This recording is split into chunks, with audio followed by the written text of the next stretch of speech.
Kementerian Pembangunan Usahawan dan Koperasi KOSKOP komited membantu dan menggalakkan penubuhan lebih banyak koperasi di kalangan profesional, graduan dan pihak berkuasa tempatan. Menterinya Dato' Ewan Benedict berkata, banyak koperasi yang diusahakan oleh penjawat awam termasuk kaki tangan kuat mencapai kejayaan yang amat membanggakan dalam perusahaan koperasi mereka. Ewan berkata sebagai kementerian yang bertanggungjawab kepada pembangunan gerakan koperasi negara, kementerian mahu gerakan koperasi terus berkembang termasuklah galakan agar lebih ramai di kalangan graduan, penjawat awam, pesara kerajaan dan pejabat-pejabat kerajaan seperti majlis-majlis perbandaran untuk menubuhkan koperasi.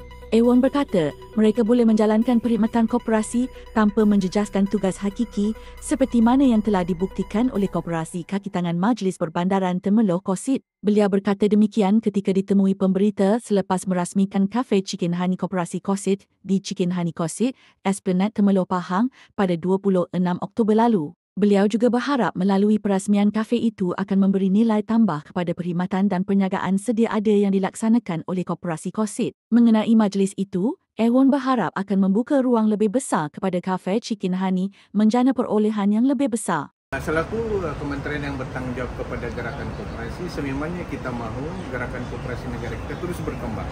Dan ini termasuklah galakan kita, seperti mana yang banyak kali saya telah menyatakan di Parlimen.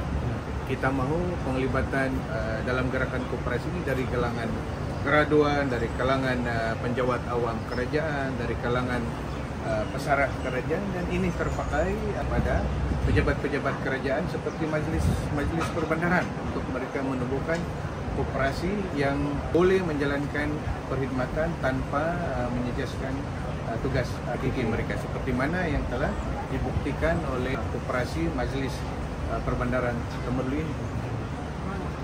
Ya, salam sejahtera. Pada hari ini saya berkesempatan untuk singgah di Koperasi KOSIT dianggotai oleh kaki tangan Majlis Perbandaran Temerloh untuk melancarkan perasmian kafe ataupun outlet Chicken Honey mereka, iaitu satu perusahaan yang digayakan secara franchise dengan rakan strategik mereka. Dan saya percaya ini memberi nilai tambah kepada perkhidmatan dan perniagaan sedia ada yang dilaksanakan oleh KOSIT. Mudah-mudahan dengan perasmian pada hari ini akan membuka ruang yang lebih besar kepada KOSIT untuk menjanah pendapatan yang lebih besar lagi. Dan saya telah menyatakan pandangan saya agar koperasi ini tanpa menyejaskan tugas hakiki mereka di pejabat Majlis Perbandaran Temerloh, mereka boleh terus mengembangkan perusahaan mereka melalui koperasi mereka, iaitu KOSIT. Majlis Perbandaran Temerloh antara yang terkehadapan di dalam menubuhkan koperasi mereka, dan saya sangat mengalulukannya. Saya juga menerima kunjungan daripada koperasi di tangan pihak berkuasa tempatan yang menawarkan perkhidmatan sistem mereka yang digunakan oleh beberapa pihak berkuasa tempatan di seluruh negara. Dan saya percaya ini boleh membentuk satu sinergi kerjasama di antara koperasi dengan pihak berkuasa tempatan ataupun antara koperasi dengan koperasi lain, kerana sistem itu tidak hanya terhadap penggunanya kepada pihak berkuasa tempatan, tetapi boleh digunakan oleh jabatan dan agensi kerajaan yang lain. Tapi saya ingin mengucapkan setinggi-tinggi ucapan tahniah kepada KOSIT kerana telah tersenarai sebagai 350 koperasi terbaik Malaysia.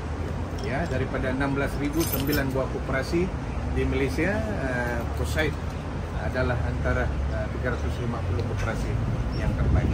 Menteri Pembangunan Usahawan dan Koperasi Dato' Ewan Benedict berkata, Anugerah Enterprise 50 E50 mengiktiraf pencapaian usahawan perusahaan mikro, kecil dan sederhana PMKS negara menuju pasaran modal. Beliau berkata, sejak anugerah itu diperkenalkan sehingga kini, ia berjaya melahirkan seramai 763 alumni dan daripada jumlah itu, 67 penerima anugerah atau syarikat telah tersenarai di pasaran modal serta berjaya meluaskan pasaran di dalam dan luar negara. Ewan berkata ini menunjukkan bahawa anugerah ini boleh menjadi platform kepada syarikat-syarikat untuk terus berkembang maju, bukan hanya kekal sebagai syarikat dalam kategori menengah tetapi boleh menjadi syarikat multinasional, syarikat yang tersenarai di bursa atau di pasaran modal. Beliau berharap pengiktirafan yang diberikan oleh Kementerian Pembangunan Usahawan dan Koperasi KOSKOP melalui SME Corp kepada 50 syarikat PMKS terbaik negara akan mencetuskan inspirasi dan motivasi kepada PMKS dan usahawan lain di seluruh negara untuk turut sama mencapai kejayaan. Beliau menyatakan demikian ketika ditemui pemberita selepas menyempurnakan Majlis E50 di Grand Ballroom Hotel Mandarin Oriental pada 27 Oktober lalu. Ewan berkata kementeriannya akan terus memberikan sokongan sepenuhnya kepada PMKS melalui pelaksanaan inisiatif-inisiatif dalam belanjawan tahunan dan inisiatif dalam dasar keusahawanan negara. Turut hadir Timbalan Menteri Pembangunan Usahawan dan Koperasi Dato' Sri Ramanan Ramakrishnan, Ketua Setiausaha KOSKOP Dato' Sri Khairul Zaimi Daud, Pengerusi SME Corp Malaysia Tan Sri Bernard Dompok, Ketua Pegawai Eksekutif SME Corp Malaysia Rizal Naini dan Ketua Pegawai Eksekutif Deloitte Malaysia Yi Wing Peng. Saya berkesempatan untuk menyempurnakan Majlis Enterprise 50 ataupun E50 di mana Kementerian Pembangunan Usahawan dan Koperasi melalui SME Corp memberi pengiktirafan kepada 50 syarikat PMKS terbaik negara, dan sudah pastinya anugerah ini boleh mencetuskan inspirasi dan motivasi kepada PMKS dan usahawan lain untuk turut sama mencetuskan pencapaian dan kejayaan seperti mereka pada malam ini. Ianya sangat signifikan kerana di negara kita terdapat sekitar 1.17 juta syarikat PMKS yang berdaftar. Tetapi 50 ini adalah yang terbaik yang telah diteliti melalui penapisan oleh jawatan kuasa yang diketuai oleh Deloitte Malaysia, dan mudah-mudahan mereka akan terus maju jaya dalam perusahaan pada masa mendatang. Sehingga hari ini E50 telah melahirkan 763 alumni, iaitu penerima anugerah daripada ianya dilaksanakan, diperkenalkan, dan daripada jumlah itu sebanyak 67 penerima anugerah ataupun syarikat telah pun tersenarai di pasaran modal ataupun di bursa. Dan ini menunjukkan bahawa anugerah ini boleh jadi platform kepada syarikat-syarikat untuk terus berkembang maju, bukan hanya kekal sebagai syarikat dalam kategori menengah, tetapi boleh menjadi syarikat multinasional, syarikat yang tersenarai di bursa ataupun di pasaran. Ianya sesuatu yang sangat signifikan, dan saya berharap penerima-penerima anugerah, usahawan-usahawan yang menerima pengiktirafan pada malam ini boleh berkongsi dengan usahawan-usahawan yang lain bagaimana mereka sehingga ke tahap ini.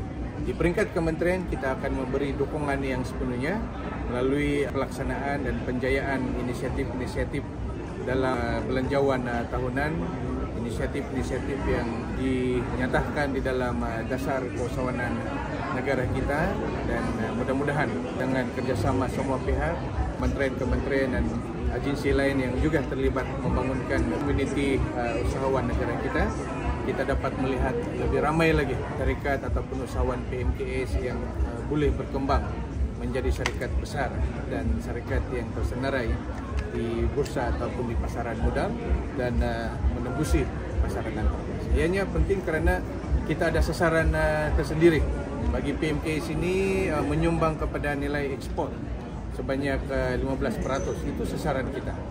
Dan dengan adanya anugerah ini, ianya boleh motivate gerakan usahawan ini menyumbang kepada nilai ekspor melalui pengantarbangsaan produk dan perkhidmatan.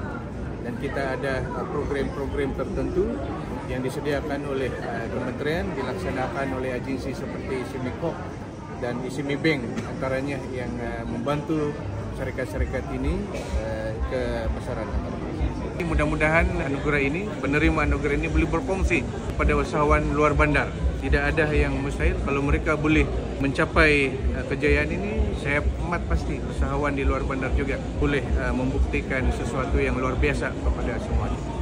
Kementerian Pembangunan Usahawan dan Koperasi KOSKOP terus proaktif memperkasa usahawan tempatan dengan pelbagai inisiatif yang disediakan oleh kementerian dan agensinya. Koskop menyambut baik belanjawan 2025 yang dibentangkan di Parlimen pada 18 Oktober lalu di mana perusahaan mikro, kecil dan sederhana PMKS terus menjadi fokus utama kerajaan dengan peruntukan sebanyak 40 bilion ringgit. PMKS yang mewakili 96.9% daripada penubuhan perniagaan di Malaysia menyumbang 39.1% kepada keluaran dalam negara (KASA), keluaran dalam negeri KASA negara dan 12.2% kepada ekspor negara pada tahun lepas.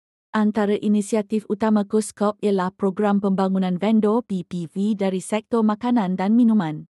Di bawah program ini, Kementerian komited untuk memastikan usahawan tempatan terus menerima sokongan yang diperlukan. Justru, hari ini, Menteri Pembangunan Usahawan dan Koperasi, Datuk Wan Benedict, merasmikan pembukaan restoran Hadramaut Kitchen HK cawangan keempat di bawah inisiatif program pembangunan vendor.